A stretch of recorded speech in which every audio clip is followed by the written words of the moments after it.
Welcome back to Beyond the Track. This is number 40. Can't even believe we've done this many. This one's going to be a good one. I got a lot of questions for this guy, and the timing, it couldn't be better because we just got done wrapping up the Supercross Championship, and this guy got himself another one. And Aldon, I know what you're going to say right off the top.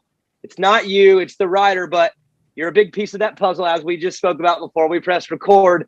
But man, you if you had a championship door like the semis do, you're starting to run out of room on the door, Aldon. No, and thanks, Daniel. I appreciate the kind words, and yeah, it's amazing. And you know, the crazy thing is, I think, well, now I've been doing this for 21 years, and that blows my mind a little bit too, where you think, my gosh, you know, but man, to be blessed with the guys that I still have around, that I have the opportunity to put my training into their deal is unreal, you know. But as you said earlier, I mean, it's a combination. It's not a simple, just straight out task that you are given. There's a lot of variables, and to get a championship done with 17 races, and I'll never get ahead of myself, because people were saying, man, it's looking so good, and I was like, well, we ain't finished yet. You know, we've seen things that can happen, and there's a lot that can change in just the space of 1 week. So yeah, I'm ecstatic, and I mean, obviously, just the way Cooper finished it off was beyond like what I was even expecting, you know. And then the other good thing was, obviously, you know, his teammates having a good evening. So for me too, because that's sometimes difficult, where the rider gets the championship together deserves everything and all the praise and accolades that come with that. But then I'm also trying to balance, because it's not just one guy. I have a group, and you're always trying to keep that mellow, where only one guy can win, you know. So but for also, like in this case with Marvin, you know, having a great evening, it actually made it extra special, that I could walk away there and think like, oh gosh, okay, we're pretty good, and everything worked out well. But yeah, thanks, Daniel. I appreciate the kind words. And another one, and the other good thing is, you know, having 4 weeks to the outdoors is so incredible. I don't think that's ever happened. Not in my deal, and that's always been a bit of a predicament in the past, where you feel so much for the rider that's accomplished this massive goal, and then he gets zero time to sort of enjoy it, and it's almost put in the afterburners, and now, hey, you got to get onto the motocross story. So this one has been special and good for Cooper, where he could really, you know, enjoy and absorb the result that he got, and now, you know, and then slowly move into the next sort of phase. And I'm assuming that's probably motivating for him too, because like you said, when you get done winning a championship, all the emotion pours out, and then 2 weeks later you got to go racing. I mean, I can imagine how hard it is to stay motivated. You've seen these guys be able to go in and outdoor. It's brutal. So for Coop, I'd have to imagine getting a chance to like let it sink in, enjoy it, and then go, oh yeah, now I do want to go get ready to race again, instead of being like, God, I just did this thing. So I have to imagine that even affects you a little bit with your approach. Let Cooper breathe a little, have a little fun, buddy. But hey, we got to get back to work now. At least you get 4 weeks instead of 2. Exactly. Because that's the thing, is you run out of time in a way, and yet you feel for the guy because he deserves it. And then I'm torn, because I'm like, okay, the expectancy of what you got to do next is right there. And, you know, so I'm also like, I'm almost the bad guy. I mean, I'm always the one that is having to push, or, you know, find the bad areas, or, hey, remind you that you've got to move on, and this is what's coming up. And it sometimes it's difficult, you know, to find that fine line. But hopefully this would hopefully set the tone. And I hope more series coming, that they can have this opportunity, where, you know, I really feel for Eli last year. I mean, that was tough. And even just with the celebration of the race that he had, you know, at least this year, I was told at Salt Lake that, man, there's only 20 that are allowed down there. And I was like, my gosh, well, I'm not even going to go down, because I feel like that's the team and the bubble. And even I'm a name on that team deal. And then, look, it was just a free-for-all, which I think it was great, and they could just go for it and have some fun within reason. But we're in a unique time. I think everybody knows, and to try and enjoy and get the job done, and all these other added sort of scenarios, it's been a challenge for sure. Yeah, I mean, there's been a lot of challenges, I think we all know, over the last year, and that's going to lead to my first question. Aldon, I know how detailed you are. You don't let things slip by. It's very calculated. When you saw the schedule this year, knowing that we were going to have these little mini residencies, and then there's a little bit of a break at the one, and how did you have to approach changing your own program, knowing that you're getting thrown a curveball that you weren't used to too, where there's 3 in a week and then there's a week off? You know what I mean? Like, this was different for you too. And for being as calculated as you are, how did you approach the season knowing that you were going to have to do things a little bit new, a little bit different? Yeah. Well, and that's a good question. You know, there were a lot of areas that was uncharted. And even from me, you know, I had to sort of lean back on my experience, and then also more read with where the guy was at. You know, when I looked at the schedule at first, I thought, okay, that's fine. And straight away, I always look at how many days are possible for honestly training, and then how many days are travel, how many race. So that all governs and gives me with what I can work with. And it was tough because I was like, well, you know what, we're going to have a lot less preparation, actual training days than ever before. And that made me a little nervous.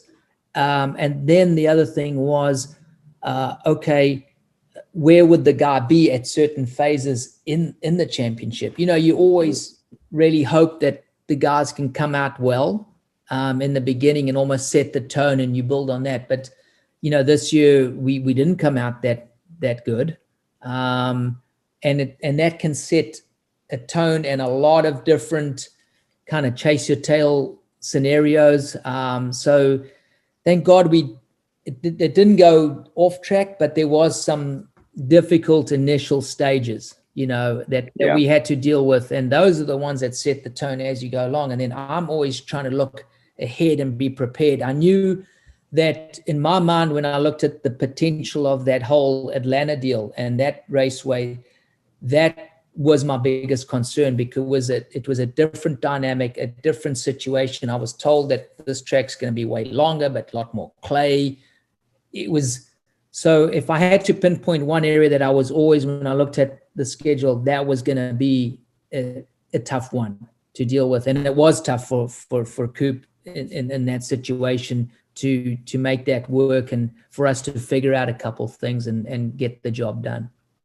Yeah. But you did. I mean, that's when I look back on the season, obviously there's going to be challenges every year. Like, you're going to have to deal with these hurdles and hop over them. But if I look back, I feel like Cooper's biggest challenge was when Kenny won on that Tuesday night and Coop had that bad night.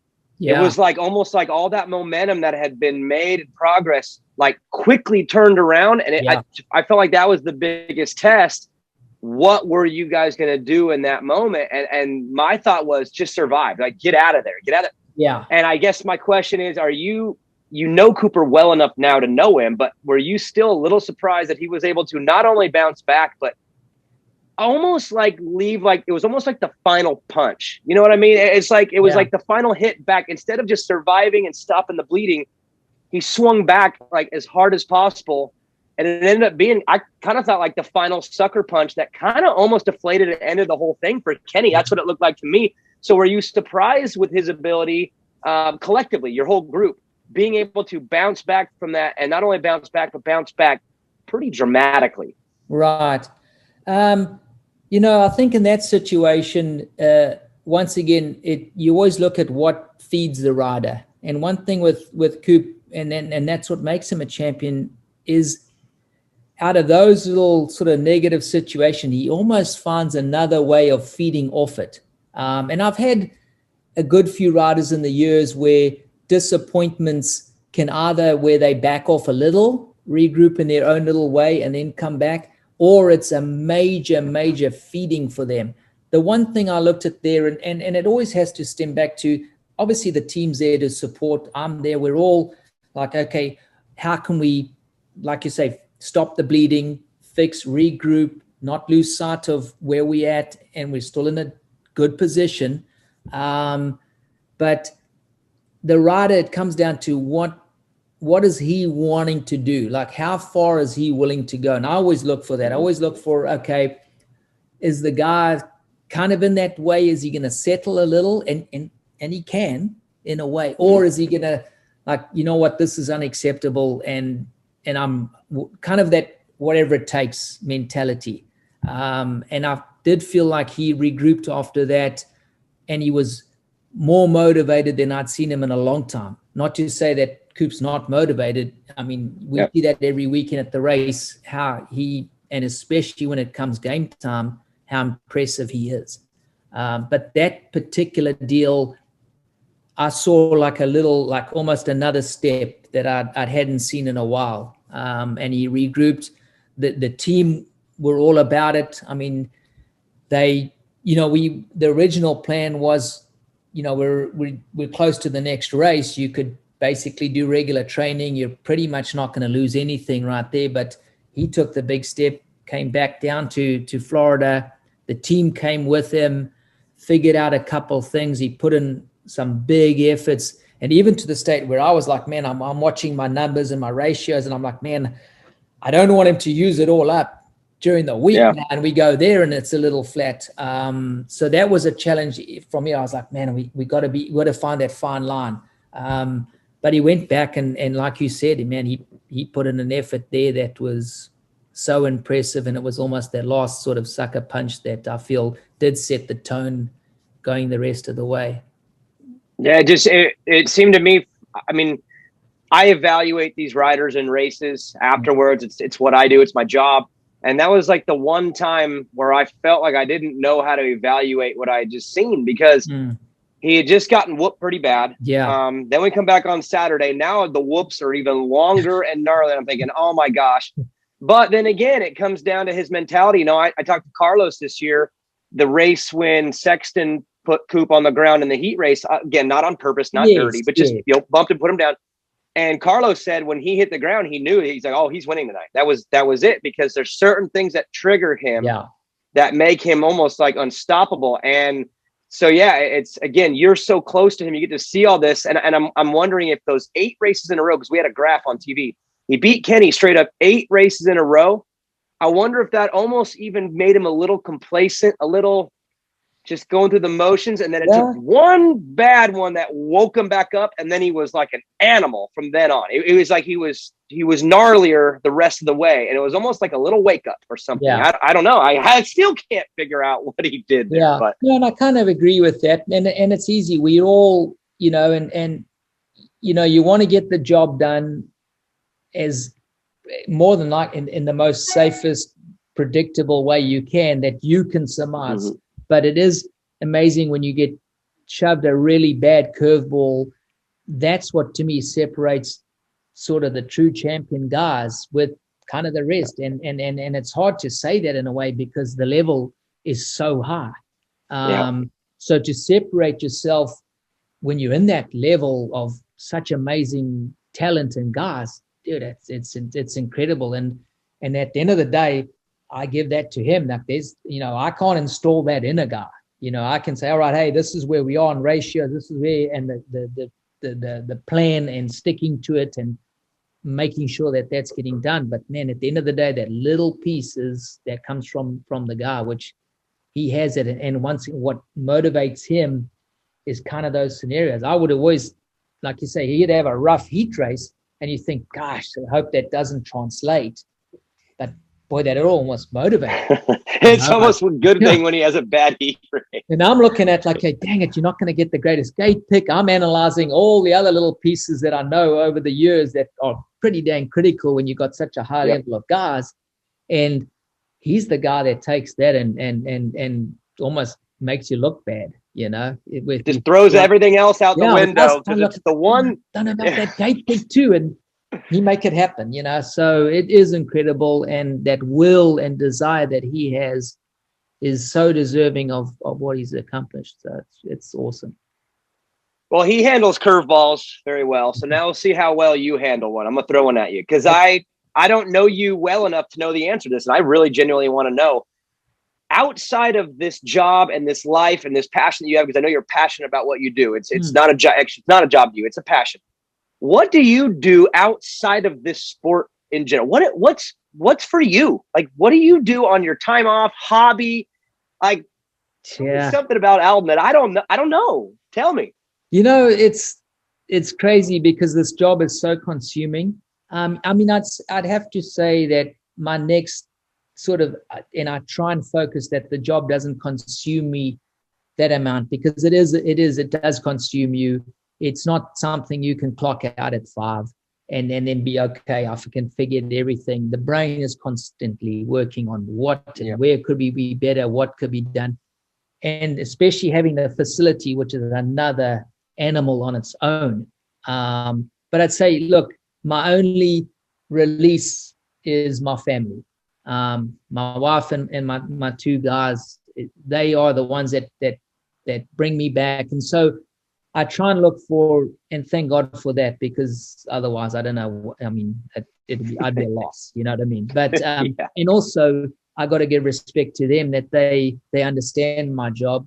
They understand how consuming, and it doesn't just end at 5 and start back up at 8 o'clock the next morning. There's a lot of all the little pieces, but, I'd say just being able to be with them, not travel, because we still do plenty of that. And it does help when there are weekends when there is no races, because my family know even if I don't go to the races, I don't go to every one.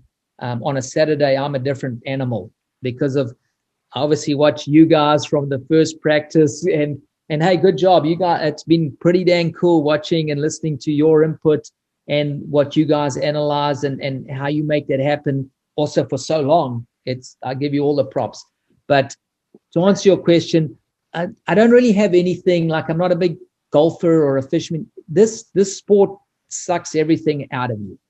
And I'll be honest. So just resting. Yes, honestly, just honest chilling and catching up with little things. And the facility, I suppose, is the other big thing where I try and keep that at a level that is a challenge on its own. I'm dealing with dirt every day, but yet I'm trying to keep it as proper and trying to be as inviting as. I know how hard it is for these athletes to do the day-by-day grind and the riding, but I'm trying to make that experience with the tracks and what we provide for their training is also always better, you know? So I think between that and then getting the balance of my family that have put up for many, many years of me missing in action and being at races and so on, I'd say that's about it. I still enjoy trying to keep a balance of fitness. I do remember that the days when I still love riding my bicycle and all that, but I feel like even that is where I'm at a stage where it's not everything to me, you know. It's honestly trying to find that balance, Daniel. That's what I try and seek beyond this, you know. Yeah, I love that. I love that word too, balance, because I think everybody knows that in this sport you got to be pretty committed, you got to be pretty all in. But if you don't have that balance, you can overdo it. I mean, I'm it's the same for me. When I'm home, I like to just detach a little bit and be with my family. It to me, it's almost like a remotivator. It makes me want to get back to the next one. And I'm imagining for you too, you take a weekend off, you're like, oh, this is great. But then by like middle of the weekend, you're like, I'm ready for Monday. Like I want to get back to Monday. You know what I mean? So you feel like that is the key, especially with your program. I know how difficult your program is just making sure you have that balance that allows you to kind of settle back down on the base and then get back to it. Is that the key? Yeah, I mean, I'd say that is the key. Once again, you know, the balance and therefore, and also, I've done it for so long that becomes almost that's the normal. And you're right. I enjoy when you can detach, but then I get to the point where, all right, I know we're doing a job, but it's for a reason, and that's to go racing and getting good results. So there's a line right there of where you should be, and that's the way we should be going. And the good thing is, over the time that I've been doing it, even when we don't have such good results, it's still, I always look at it a way of, okay, you know, we're not settling. We can't settle. We can be better in areas, and it's a way of pushing you continually, and Right. that's it's a better way of looking at, because this sport is up and down. You can go from a phenomenal weekend and then have a not such good one, and you've got to regroup and find ways that you can let that go and be better for the next one. Yeah. Aldon, you've had obviously a huge impact on a lot of riders' lives. I mean, look at the championships, and we're going back now a long time. Like you said, 21 years you've been doing this now.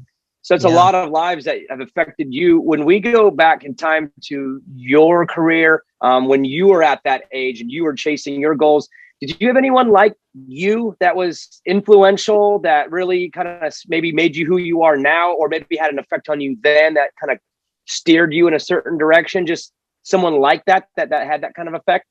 Daniel, that's a good question. And the way I look at that is I had multiple people in different areas. So in cycling, you had to have a nutritionist.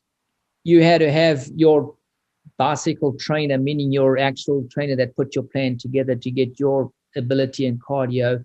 Then you had a separate sort of strength guy that was linked to your weaknesses.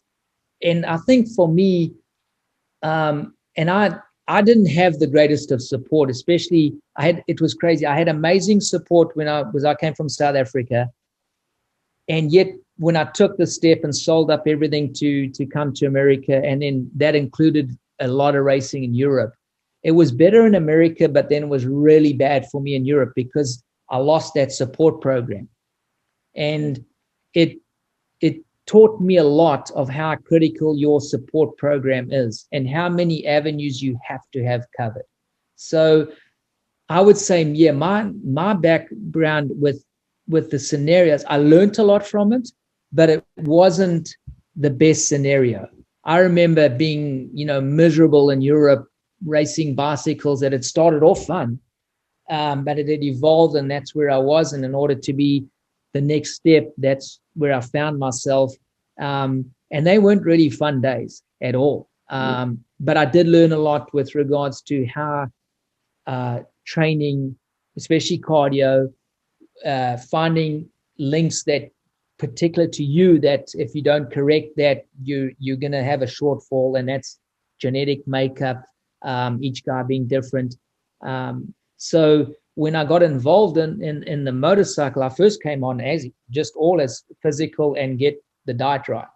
I had a German guy that took care of my nutrition, and then one of the first things he told me, he said, everything you like to eat, you don't eat now. So it started off a bit rough because I was like, well, what the heck have I got to look forward to? Yeah. But it was a different dynamic. There was a lot more structure and painful sessions. Motorcycles are different. I had a link to motorcycles back in the early days, but more with road racing. My cousins did road racing in South Africa, and that's kind of the avenue that I was steered, and I was going until we had to go and do army. That was a forced thing in Africa at the time. 2 years and you were gone.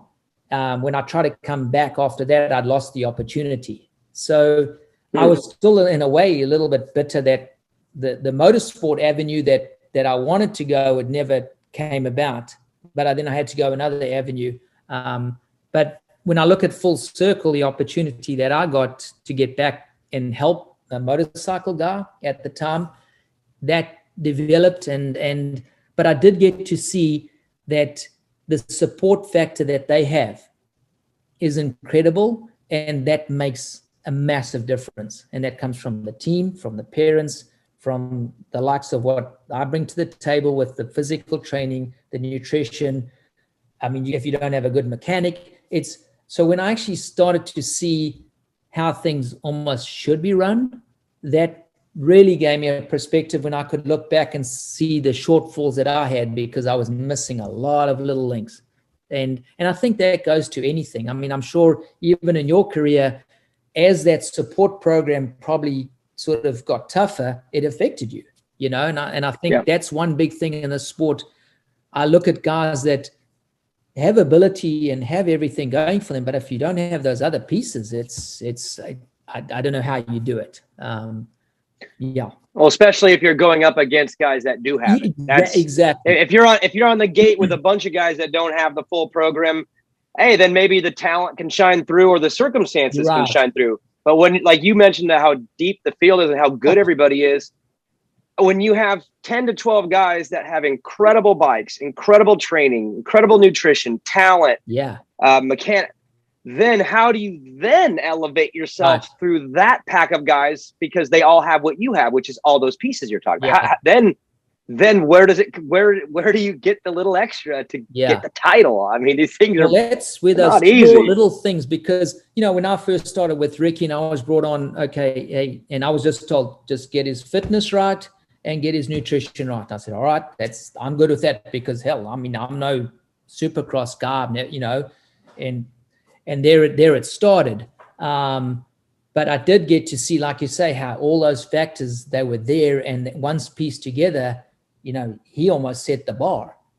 But then everyone else started to figure like, okay, we need this and this. And I feel like the sport and the bar, which is phenomenal, is increased. And now we are searching for those little percentages in little areas constantly to keep raising it. But it's great for the sport. And I think that's kind of what is needed, you know? Yeah, it's what's driving, I guess, that level up. I mean, I think it's what we're all looking for as fans too, right? Because I'm still a fan. I'm sure you are too. When you're not there, you're watching. So as a fan, I'm looking who can level up from where we're at right now, which is a bar that seems so high, and it doesn't seem like you could top that. And then I think we're still all desperate to see who can top it, who can find a way to do this much more. No, well, that's the thing. And does that come down? Is that where it comes down on that mental side too? Because we always talk about how tough Cooper is mentally. I know it comes back to him because it's relevant now, but is that where he does end up having a little bit of an edge? Is that just, for me, it's like a stubbornness. You just can't, I mean, you could just punch him all day long, but he just doesn't seem to be affected by it mentally. Is that where that last little bit comes that puts someone up over the top when they're all so equal at that top? Yeah, I think that is. I mean, because as you said, you look at the support and the talent and the group that he's in. I believe it's at that last little piece that he brings to the table that is above, and he, I don't want to say that he wants it more than anybody else, because they all want it. There's no doubting that. But to what degree you want to put on the line to get that is separating him. And also remember what I spoke earlier is kind of what's driving him. Those are the things that it's almost the little negatives that drive him to become so dynamic in the crutch situations, you know? And I've seen that. I mean, I've seen it in practice situations, even during the week, and just little things where as soon as he clicks of something that is going to burn him in a way, he raises it to another bar. And that, look, that's what makes, like I said, separates and is where he's really, really come strong this year. And I mean, even if you look at Dallas last year, you could think that he might be looking at Dallas as, no, man, this ain't a good place for me. I had a bad one year last year, you know, and yet he used that as like, and he sweeps show you what I was supposed to do in Dallas, you know, and it's incredible, you know. None of that seems to phase him, which is that championship aspect that to me separates him from the rest at this point, for sure. Yeah, it's wild. Again, everyone's brain's a little bit different too. That leads to my next question. You have had a roster of riders ranging in different amounts. 4 seems to be the number right now, right? 4 is your kind of your number of direct. How do you deal with 4 different personalities while still having to maintain like a standard in your program? Because I know you have what you need to be met, but at the same time, you're dealing with some guys that maybe on a Monday aren't feeling it, and then another guy is, or you have a guy like Ryan Dungey who has said that you really needed to control his program. He needed more control over it because he wanted to just go too much. Then you have guys that need to get a little bit of a push. How do you balance 4 different personalities that are all feeling different on different days? And then you're having to adjust to different guys' needs while still holding your standard that needs to be met that day. Yeah, that's the tough one, Daniel. I tell you, and it varies per year. When you talk of Ryan, like when Ryan came on board, sort of he was kind of an established guy anyway. Yes, he hadn't, and you know, Villo had moved on, and it opened up an opportunity where Ryan was like, all right, I'm all in, I'm coming, and he ran with it. But then when I look at the group around him, you know, I had Marvin still on the 250, and I had Jason basically as sort of a rookie 450, and so the dynamic was very sort of, how can I say it? There was different, almost they were spread out a bit. So then it was easy, well, not easy, but you almost had one guy that was going to automatically be the leader, and the others. He was established. He was the champion. You had the other guys who would look up to him and kind of take his lead. And obviously he's a hard worker, so he was a great leader for the pack. I assume. And every guy has their bad and good days. That is a given. But trying to manage when a guy's having a bad day and it not be looking too bad for him, but then the other guys kind of feed off that. So it's always, you never know what you're going to get. And there again, that's why I say I can only do 4, and even that is more than a handful, where you're trying to get the best out of each one kind of with where they're at. But then it evolves. Mm-hmm. The following year, you get, okay, well, now this guy's a champion, but he's kind of a veteran champion. But the other guys are now hungry. You got, you know, when I remember Jason Anderson was, okay, now he's a second-year guy. He's expected to be better. And when Marvin stepped up, well, he's kind of a rookie, so he's going to be still learning. It's crazy how you have the different dynamics. But it is, if I can try and answer that question, it is honestly day by day trying to get the best out of each one and blend it, you know, where they all have their own egos, they all have their own, I'd say goals, personalities, their DNA is different in multiple ways. But for me, it is balancing that, but also trying to keep that the structure is kept and the discipline.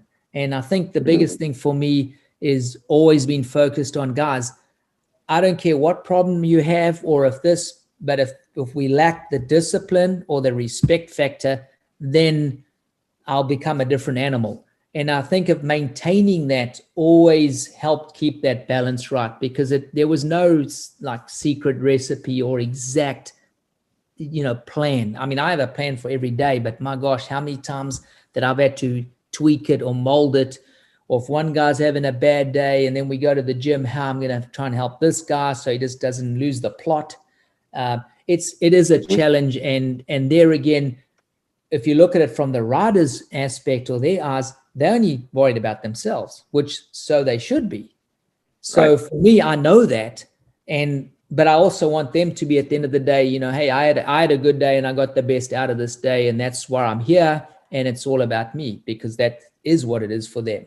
So there's a lot of dynamics that come into play, but for me, that's why I was always bent on, and I will remain, that structure and discipline was always key, because it helps me keep that dynamic in some sort of a line. Right, and keeps it. Again, you're looking for that standard. You're looking for the consistency. But I would assume it also, I don't know if the fun is the right word, but challenging in a good way when you are dealing with some adversity with these guys, because you're kind of having to learn how to juggle them. If they were all just bringing it to the perfect every day, you might get bored. Well, that thing, I think, like it might get old. Well, that's it. And so there's never that, it never kind of, I don't think I've ever had a day where I've left the track and thought, wow, everyone was wonderful. No. And it's the same as at races. I look at, like, in a perfect scenario, if I could just get first, second, third, and fourth. Wow, what a day that would be. In any order, I'm good, because they're all trying their best. May the best man win on that day. And I think it's happened twice in 21 years where there's been like maybe 1, 2, and 3 that they've all had actually a good day. So that's even harder than a dang championship, is that dynamic. And right, because they all want the best, they all trying their best, the team wants the best for them, but there's those outside dynamics that you just do not have control over, you know. right. You mentioned how Marvin was a 250 guy, Jason's a rookie, Ryan's leader. So there's a big separation in all their careers. Is that harder, or is it harder when you have a situation where you have a Zach, a Marvin, a Cooper, or a Jason, whatever, where they're all expecting to maybe be a champion? Like, I would imagine when Dungey left, it was like a vacuum. Like, because all of a sudden Marvin's like, I'm gonna win. No, Jason's like, no, I'm gonna win. Like, so is it harder when you have all your guys that believe, and you believe too, they're title worthy? Is that harder? Yes, 100% sure, because you can always look at like the guys that, and I always say the toughest one is the rookie year when they move from 250 to 450. Typically they've had a good 250, and that's, to me, you got to be really good on a 250, and then that's when you move up and you kind of start the next process. So they come off a bit of a high, and then I know kind of what they're coming to, and we almost already kind of butt heads because they think, listen, man, I think that 450 is going to be easier, you know, and it's hell not. But, you know, but and it's good for that they come in at least positive, and they think that now I'm going to have the power to do everything and ride this bike almost easier, but that doesn't work. But I would say, yes, when they all, like, you're right, when Dunge left and that vacuum was just wide open, where they're all like, okay, well, who's now going to be the leader? Mm-hmm. That is the toughest deal ever, because they all have the potential. They all, you know, they're capable. Now it's a case of who actually can just put it together, and knowing that they all can win races. And I always have said that if you can win a race, you can win a championship. But that's the next biggest step, because that consistency of always being up there is obviously critical. Yeah. That's that big step, because doing it all the time is one thing. But I think you're right. If you can win a race, it means you're obviously good enough in this field to be the best guy. So figure out how to be the best guy the most. Exactly. And you can win it. So yes. This is going to be a hard question to answer, but I'm going to ask it anyway. I know how much you care about the rider's success, and that drives you more than your own individual title run. But you won a lot in a row. I mean, it was like, Villapoto, and you just had a long run of these things. When you, Aldon, lost the title last year and Eli got it, was that hard for you individually? Just knowing that, because I know you respect Eli, you have to, but was it still hard? Like, man, like, I had the run going and this guy broke my streak of getting my guy to win. Was that hard a little bit personally? I'd say that was a difficult one, because yes, exactly what you said. You always look at maintaining a good streak in a run, but I'm also not oblivious to that. That's kind of here and there. I also don't want to be or discredit that. Yeah, I've had an amazing amount of guys do really, really well, and the chances in this sport, it's not a given, and there's no direct, complete recipe that just guarantees that. No ways. Right. I've just seen the evolving, and how much I've had to steer and change and adjust things to get the best out of each guy, and even then, it's a moving goalpost. But it was a bit of a, and the thing for me, I've always known if at this level, if you miss a race or give up 25 points, then you're thrown back to where your competitor has to do the same thing to even the playing field. And I always thought to myself, well, the ball's actually in Eli's court. It's up to him. If he doesn't throw a race away or do something stupid, I highly doubt that. And once in this sport, it's never a given until it's done. But that was the big one when Coop had that big crash in Dallas, and even for what he did to come back the following weekend and get a decent place and build back up. And then I think he only lost maybe about 8 points or something against Eli. But it wasn't a massive amount. But I just know that that's it. In today's level, that cannot happen. So it wasn't like a massive blow to me. because I kind of knew that how much we were against the sort of the grain. But yeah, Right. I'd be, you know, straight up, yeah, disappointing that we lost that one when potentially, you know, once again, it was doable, but we weren't consistent enough. But then I look at it that, you know, we're a team, we're all in this together, and Coop was trying his best, and hell, it could have been worse. He could have been out more. Right. But that was a bit of a stinger because, yeah, we've had such a good run, and I mean, you know, 21 years, and I was like, man, that sucks. But was it good a few months later when Zach's able to grab one back on the outdoor and say, all right, we'll still get this yes, summer one, at least the year came back, because I was like, man, 2020 is going to be a horrible year. We just, no championships, just, you know, sort of dead in the hole. But that was phenomenal, and I don't think anyone expected that. I've always, you know, with Zach, known his capabilities, and there again, the inconsistencies has been Zach's biggest sort of problem.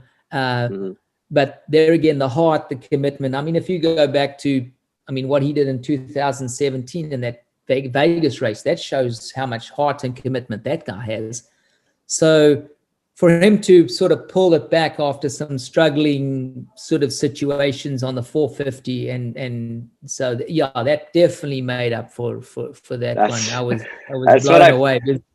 Yeah, I figured, hey, Eli sneaks one on you guys and gets one, and you're like, well, we'll get you back where he had won 3 straight. So it was like, I had to imagine it all balanced again. Well, that's the thing. At the end of the year, I was like, man, you know what? Hey, no matter what, it just shows you in this sport, it's never over. And the cool thing is we have 2 series, you know, so get to do it again. So yes, exactly. Another hard question for you. There's been riders that have come through that didn't stay and they moved on. Do you think is that hard for you sometimes when someone it doesn't take, it doesn't fit, it doesn't work? Because you do have the resume that says it does work, but every guy is so different. Is that hard yet understandable when someone kind of can't make the program work and the mesh doesn't work? Yeah, I mean, that's I'd say the hard part with that is the time that you invest with the guy. And I'm always where because you learn as you go with each guy, you start to learn his habits, his form, what makes him click. And especially with the ratios, the stuff that I do on the training rate, you can start to see a pattern. But it isn't all about that. If the guy feels like it's too hard, or it's this, or you know what, hey man, I don't need to do that amount, or this and that. And yes, because it is a grind, and it's not always fun. So I do respect that it's not for everybody. I don't get bummed out if a guy does leave, to be honest. I'd rather have someone that's all in and believes in everything, because that's the only way it really works, than someone that is half. It gets more frustrating if a guy's kind of half in and he's still wondering, you know? Right. And I have to respect that the rider has many choices, and at the end of the day, it is his decision. He's the one at the end of the day that has to go to the line. So I've never discounted that ever. But I do, yes, in one way I'm disappointed because you have invested time, but on the other hand, I'm okay with it, because I never want anyone that doesn't believe in it and doesn't want to be around this program or this situation, you know. So I'd say that makes sense. It has a bit of a leveling field on that one. Right. Like you're investing a lot into them because you want them to fulfill what they want. Yes. But at the same time, if they're either A, doesn't buy in all the way, or B, it just doesn't fit and doesn't work for them, you're okay with it, because at the end of the day, they got to do what's best for them. So that's exactly right. That juggle. And like I said, I don't have that. I don't hold that against them, because that's their choice, you know. Right. And that was their choice when they join up to come to me, and it'll be their choice when they decide to move on. And they do go through phases. And I always say in the beginning, it's typically always good. They listen to everything, they're all in. And then as they evolve, it's like anything. You start to well, you question things, you need to do this amount, you need, well, you know, and whatever phase they're in their career depicts that too. A lot of the guys, you know, my goal is to, I want to see them reach their potential. I believe they only have a certain window. I don't, so I want to see them do well, win championships, make as good money, get all their the boxes ticked, and then retire healthy or move on healthy. So I'm not a big believer in that, wow, you should just be endlessly in here. And because I don't believe in the sport that you can have so much fun. It's either you're either all in, do it, and then afterwards go and have fun, or I don't see how you get that balance. That's just my own personal, some guys can manage that. Not that just goes against my grain. And I don't disrespect anyone that has a different thinking on that. But I'm all believe like get in, do your job, make it happen while you can, and then get out. Because also, you know, it's not a safe sport. You know, it's a challenge. So, but some guys don't look at it always that way. And as they evolve, I get it. They try and with, you know what, I don't want that kind of pressure on me. I don't want, and I get it, but I have a difference. So that sometimes I say we get to a point where maybe, you know, my outlook is not the same. But I'll tell you now, Daniel, I'll always respect where the guy is at, and where and if he comes to me and he says, listen, this is where I'm at and it's not agreeing, then I'm good with it. You know, it's better that we actually move on. Yeah. You mentioned about having fun after it. You think Ryan Villapoto's having fun these days? Oh gosh. And is he possibly consuming things that maybe weren't allowed in the program? Oh my gosh, man. You know, Ryan. But he's such a cool dude. But it's funny, you know, I'll never hear from him until one of my guys aren't doing bad. And then I'll get a text from Villa like, hey, what the hell's going on? And then when my guys are doing good, I'm not getting a text like, man, your guy was good this weekend. No, it's always this, you know, man, we talk about that sucker punch earlier, but that's Villa. And I love it. Do you expect any less than that from him? He thrives on controversy, kind of prodding people to get them, you know, I mean, he prodded me a lot back in the day and got me really worked up where sometimes I think I don't even know why I took the bait. But what a guy, and it is cool because I also want that when they move on and they retire and all that, I also hope and pray that we can be good friends and we can laugh about stuff.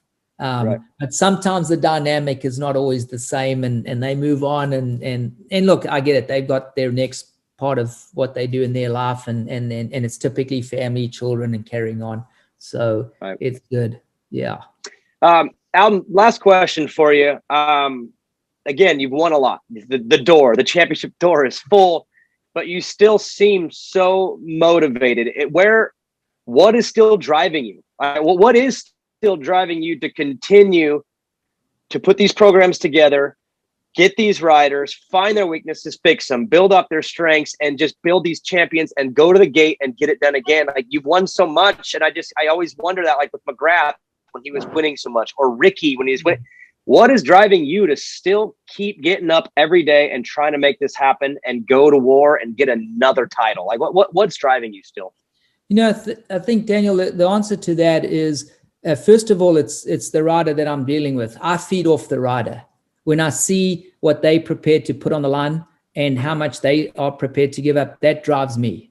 You know, where I don't want to be that loose piece or that little piece that isn't pulling my weight. And then, you know, I look at the team, what they put in from the mechanics. There's so much that I don't let go unseen. And sometimes I even wonder, and I hope that the rider sees how much the team does behind them and the mechanics. And every day when I go to the facility and I even see to the practice mechanics, how that bike is looking and how it's prepped and how it's ready for these guys to honestly just obliterate it.